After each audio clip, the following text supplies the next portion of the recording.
إن الحمد لله نحمده ونستعينه ونستغفره ونعوذ بالله من شرور أنفسنا ومن سيئات أعمالنا من يهد الله فلا مضل له ومن يضلل فلا هادي له وأشهد أن لا إله إلا الله وحده لا شريك له وأشهد أن محمدا عبده ورسوله أما بعد فإن خير الحديث كتاب الله وخير الهدي هدي محمد صلى الله عليه وسلم وشر الأمور محدثاتها وكل محدثة بدعة وكل بدعة ضلالة وكل ضلالة في النار. أعوذ بالله السميع العليم من الشيطان الرجيم. بسم الله الرحمن الرحيم. يا أيها الذين آمنوا اتقوا الله حق تقاته ولا تموتن إلا وأنتم مسلمون.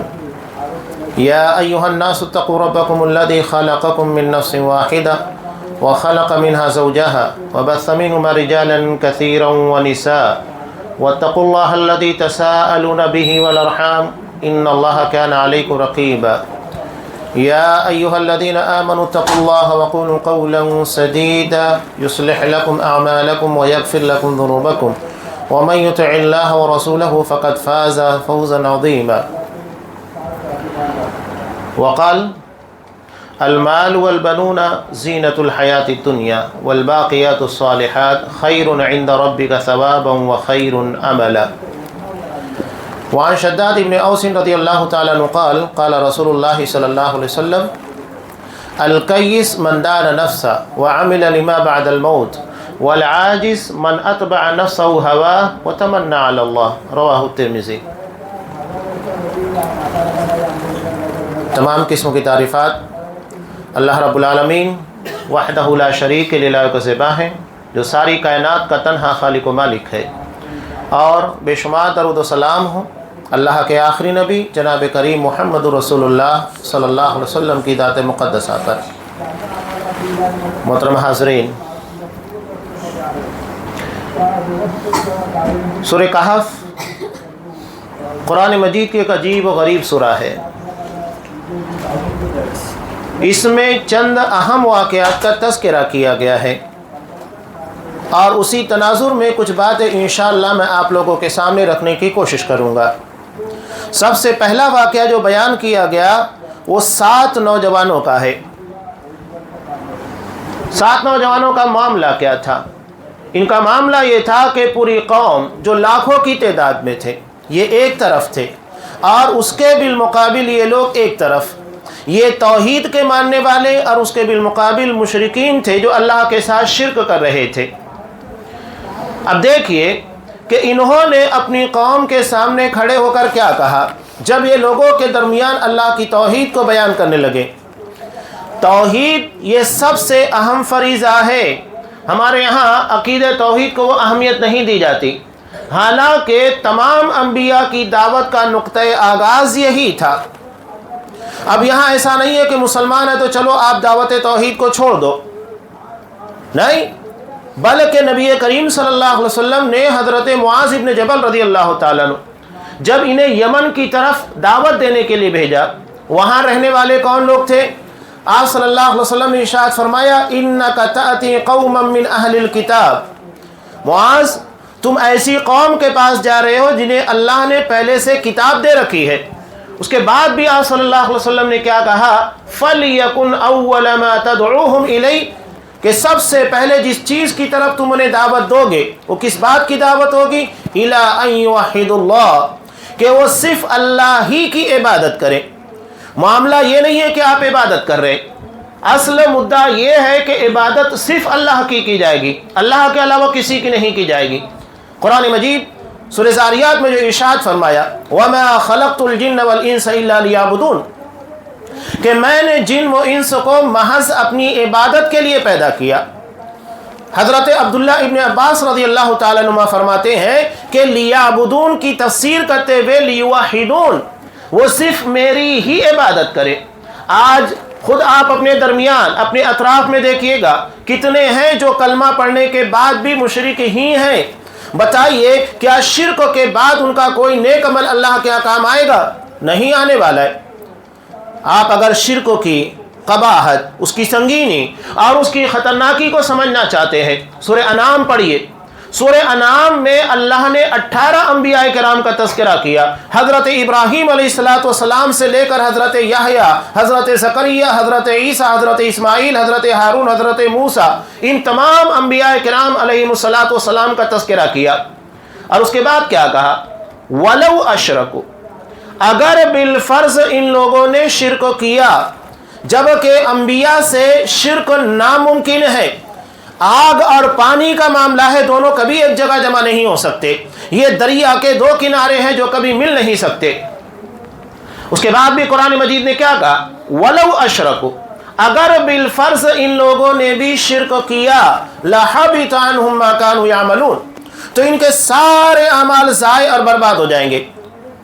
جب انبیاء جن کی زندگی کا ایک ایک لمحہ عبادت، آپ کسی لمحے کے بارے میں نہیں کہہ سکتے کہ معصیت اور گناہ میں گزرا ہو، نبی کا ایک ایک عمل ایک ایک لمحہ عبادت میں ہوتا ہے۔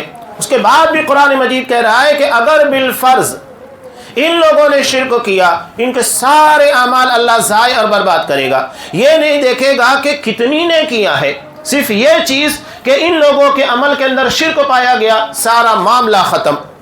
یہ مت سمجھیے گا کہ شرک کے بعد ہماری نیکیاں قبول ہوگی، نہیں، شرک ہونے کی بنیاد پر سارے کے سارے معاملات ختم ہو جائیں گے۔ چاہے زندگی بھر آپ اللہ کی عبادت کرتے رہیں، بلکہ روزانہ تہجد پڑھتے رہیں، ہر سال حج ادا کرتے رہیں، نماز با جماعت ہمیشہ پڑھتے رہیں، زکوٰۃ و صدقات دیتے رہیں، کتنی بھی نے کیا، اگر شرک ہے تو جان لیجئے گا کہ اللہ کے ہاں کوئی عمل قبول ہونے والا نہیں۔ نبی کریم صلی اللہ علیہ وسلم کو مخاطب ہو کر قرآن مجید نے کیا کہا سورہ زمر میں؟ لَإِنْ أَشْرَكْتَ لَيَحْبَطَنَّ عَمَلُكَ وَلَتَكُونَنَّ مِنَ الْخَاسِرِينَ، کہ اے میرے حبیب، اگر بالفرض آپ نے بھی شرک کیا، لَيَحْبَطَنَّ عَمَلُكَ، یقیناً آپ کے اعمال ضائع اور برباد ہو جائیں گے، اور آپ نقصان اٹھانے والوں میں ہوں گے، فائدہ اٹھانے والے اور اللہ کے ہاں سرخرو ہونے والے، کامیاب ہونے والے نہیں، بلکہ نقصان اٹھانے والے ہوں گے۔ قرآن کتنے واضح انداز میں کہہ رہا ہے، انبیاء کرام کے تنازع میں کہا، اس کے بعد نبی کریم صلی اللہ علیہ وسلم کو مخاطب ہو کر کہا۔ اس سے سمجھ میں آ جاتا ہے کہ شرک کا معاملہ کتنا سنگین ہے۔ اب ہمارے یہاں ایک شبہ لوگوں کے درمیان یہ چھوڑ دیا گیا کہ ہم نے کلمہ پڑھ لیا، کلمہ پڑھنے کے بعد ہم مشرک کہاں ہیں، یعنی اس کے بعد شرک کا کوئی تعلق نہیں۔ کیا ایسا ہے؟ نبی کریم صلی اللہ علیہ وسلم کی احادیث دیکھیے، قرآن مجید دیکھیے، سورہ یوسف میں اللہ تبارک و تعالیٰ نے کیا ارشاد فرمایا؟ وَمَا يُؤْمِنُ أَكْثَرُهُم بِاللَّهِ إِلَّا وَهُم مُشْرِكُونَ، بہت سارے لوگ ایمان لانے کے بعد بھی مشرک ہی رہتے ہیں، یعنی کلمہ پڑھنے کے بعد بھی مشرک ہے، ان کا کلمہ انہیں کوئی فائدہ نہیں دے رہا ہے، کلمہ پڑھنے کے بعد بھی وہی شرک کر رہے ہیں۔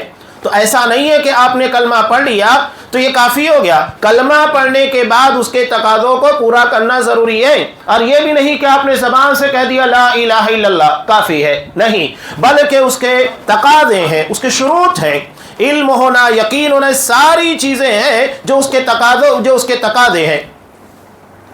تو توحید کا تقاضا یہ ہمیں جاننا بہت ضروری ہے۔ قرآن مجید صاف کہتا ہے فَاعْلَمْ أَنَّهُ لَا إِلَهَ إِلَّا اللَّهُ، کہ پہلے اس بات کا علم حاصل کرو اللہ کے سوا کوئی معبود نہیں ہے۔ اگر زبان سے کہہ دینا ہی کافی ہوتا تو نبی کریم صلی اللہ علیہ وسلم اپنے چچا ابو طالب کے پر کلمہ پیش کر رہے تھے۔ وہ بخاری کی روایت دیکھیں کتاب الجنائز کی، کہ جب ان کی وفات کا وقت قریب آیا، ابو طالب جو ہر موقع پر نبی کریم صلی اللہ علیہ وسلم اسلام اور مسلمانوں کے حمایت تھی، 10 سال تک حمایت کی، لیکن زبان سے کلمہ نہیں کہا، دل کے اندر بسا ہوا تھا۔ یہاں تک کہ ایک مرتبہ اپنے بیٹے حضرت علی رضی اللہ تعالیٰ عنہ کو نماز پڑھتے ہوئے دیکھا تو کہا کہ بیٹے یہ کون سی عبادت ہے، کون سا طریقہ ہے؟ تو انہوں نے کہا کہ میں نے محمد صلی اللہ علیہ وسلم کا لایا ہوا دین قبول کر لیا ہے۔ تو اپنے بیٹے کو کیا کہہ رہے کہ اسی دین کے پر جمے رہنا، اپنے بیٹے کو کہہ رہے، لیکن خود اس چیز کو قبول نہیں کیا۔ آپ صلی اللہ علیہ وسلم نے کلمہ پیش کیا، کیا؟ قل لا الہ الا اللہ کلمۃ احاج لک بہا عند اللہ، کہ چچا جان آپ کلمہ پڑھ لیجئے لا الہ الا اللہ، اللہ کے سوا کوئی معبود نہیں، آپ جسے دل سے مانتے ہیں اسے زبان کے پر لے کر آئیے، میں اس بنیاد کے پر اللہ کے آپ کے حق میں حجت پیش کروں گا۔ میرا چچا مسلمان تھا۔ جیسے ہی انہوں نے یہ بات کہی، وہاں ابو جہل اور عبداللہ بن ابی امیہ موجود تھے، دونوں نے فوراً ایک زبان ہو کر کیا کہا، اترغب عن ملت عبد المطلب، کہ ابو طالب کیا تم اپنے باپ عبد المطلب کے دین، ان کے طور طریقے چھوڑ دو گے؟ آپ صلی اللہ علیہ وسلم اپنی بات پیش کر رہے تھے، وہ اپنی بات پیش کر رہے۔ آخری کلام وآخر ما کلمہم، جو بات ابو طالب نے کہی تھی، هو علی ملت عبد المطلب، وہ اپنے باپ عبد المطلب کے دین کے پر مریں گے۔ وَأَبَى أَن يَقُولَ لَا إِلَهَ إِلَّا اللَّهُ، لا الہ الا اللہ کا اقرار کرنے سے انکار کر دیا۔ اس کے بعد آپ صلی اللہ علیہ وسلم نے کیا کہا، فَوَاللَّهِ لَأَسْتَغْفِرَنَّ لَكَ مَا لَمْ أُنْهَ عَنْكَ، اللہ کی قسم میں آپ کے لیے مغفرت کی دعا کرتا رہوں گا جب تک کہ مجھے روک نہیں دیا جاتا، یعنی آپ کو اس بات کا پتہ تھا کہ مجھے منع کر دیا جائے گا۔ اس کے بعد قرآن مجید کی آیت نازل ہو گئی، ما کان للنبی والذین آمنوا ان یستغفروا للمشرکین ولو کانوا اولی قربی، کہ اس بات کی اجازت نہ نبی کو ہے اور نہ مومنوں میں سے کسی اہل ایمان کو کہ اگر ان کا کوئی کتنا بھی قریبی شخص کی نہ ہو، اگر اس کی وفات، اس کی موت شرک کے پر آتی ہے، ان کے لیے مغفرت کی دعا نہیں کی جا سکتی۔ واضح دو ٹوک پیغام قرآن مجید نے پیش کر دیا۔ اب یہاں جو بات میں کہنا چاہ رہا ہوں کہ اگر صرف زبان سے کلمہ پڑھنا کافی ہوتا تو ابو طالب آپ صلی اللہ علیہ وسلم کو خوش کرنے کے لیے کلمہ کہہ دیتے، لیکن انہوں نے کلمہ پڑھا نہیں۔ انہیں معلوم تھا کہ صرف زبان سے کہہ دینا کافی نہیں ہے، بلکہ اس کے تقاضوں کو پورا کرنا ضروری ہے، جیسا کہ قرآن نے کہا فَعْلَمْ أَنَّهُ لَا إِلَهَ إِلَّا اللَّهُ، اس بات کا علم حاصل کیا جائے کہ اللہ کے سوا عبادت کے لائق کوئی نہیں ہے۔ تو علم حاصل کرو کہ عبادت کے لائق اللہ تبارک و تعالیٰ کے علاوہ کوئی نہیں ہے۔ تو کیا یہ چیز کا علم مسلمانوں کو ہے؟ اب عبادت نام کی جتنی چیزیں ہیں یہ صرف اللہ تبارک و تعالیٰ کے لیے کی جائے گی، چاہے وہ نماز ہو، چاہے قربانی ہو، یا عبادت نام کی کوئی چیز، رکوع ہو، سجدہ ہو، نذر و نیاز ہو، یہ سب کے سب اللہ تبارک و تعالیٰ کے لیے کی جائے گی۔ اللہ کے علاوہ کسی غیر کے لیے چیز اگر کی گئی تو یہی شرک ہے۔ شرک کئی طریقے سے ہوتا ہے، چاہے آپ اللہ کی ذات میں شرک کریں، چاہے آپ اللہ کی صفات میں، یا تو اللہ تبارک و تعالیٰ کی عبادات میں، کہیں پر بھی آپ نے اللہ کا مساوی، اللہ کا شریک بنایا، مشرک بن گئے۔ آج ہمارے ہاں اللہ تبارک و تعالیٰ کی ذات میں بھی شرک ہوتا ہے۔ عیسائیوں کے ہاں ہم انہیں مشرک کہتے ہیں، کیوں کہتے ہیں؟ کہ انہوں نے نعوذ باللہ حضرت عیسیٰ علیہ السلام کو اللہ کا بیٹا بنا دیا، جبکہ قرآن مجید کہتا ہے کہ لم یلد ولم یولد، نہ اللہ نے کسی چیز کو پیدا کیا، نہ اللہ کسی چیز سے پیدا ہوا ہے، یعنی نہ اللہ کی اولاد ہے، نہ اللہ کا باپ ہے۔ تو قرآن مجید اس بات کو کہتا ہے، اس بنیاد کے پر ہم انہیں مشرک کہتے ہیں کہ انہوں نے نعوذ باللہ حضرت عیسیٰ علیہ السلام کو اللہ کا بیٹا بنا دیا۔ اب ہمارے درمیان جو عقیدہ جاری کر دیا گیا ہے، ہم لوگوں نے کس عقیدے کو مانا ہے؟ چور دروازے سے شیطان نے وہ چیز ہمارے درمیان داخل کی ہے۔ کیسے داخل کی ہے؟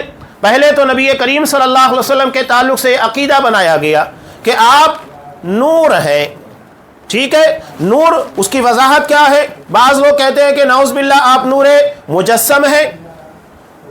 کیا آپ صلی اللہ علیہ وسلم نور مجسم ہے، یعنی جسمانی اعتبار سے آپ نور سے تعلق رکھتے ہیں؟ کیا اس بات کا کوئی پروف ہے؟ نہیں پروف ہے، بلکہ اس بارے میں ایک بہت پیاری بات، کافی پہلے ایک شخص نے میں اس بارے میں بحث کی تھی۔ جو لوگ نبی کریم صلی اللہ علیہ وسلم کو نور مجسم مانتے ہیں وہ سن لیں، آپ نبی کی عزت کو بڑھا نہیں رہے بلکہ نبی کی توہین کرتے ہیں جب آپ کہتے ہیں کہ نعوذ باللہ محمد صلی اللہ علیہ وسلم نور مجسم ہیں۔ کیسے؟ دیکھیے، یہ بتائیے قرآن مجید نے کسے اعزاز بخشا؟ کسے اعزاز بخشا؟ فرشتوں کو یا حضرت آدم علیہ السلام کو؟ یقینی بات ہے فرشتوں کو حکم دیا کہ حضرت آدم علیہ السلام کے سامنے سجدہ کریں۔ تو عزت کسے عطا کی گئی؟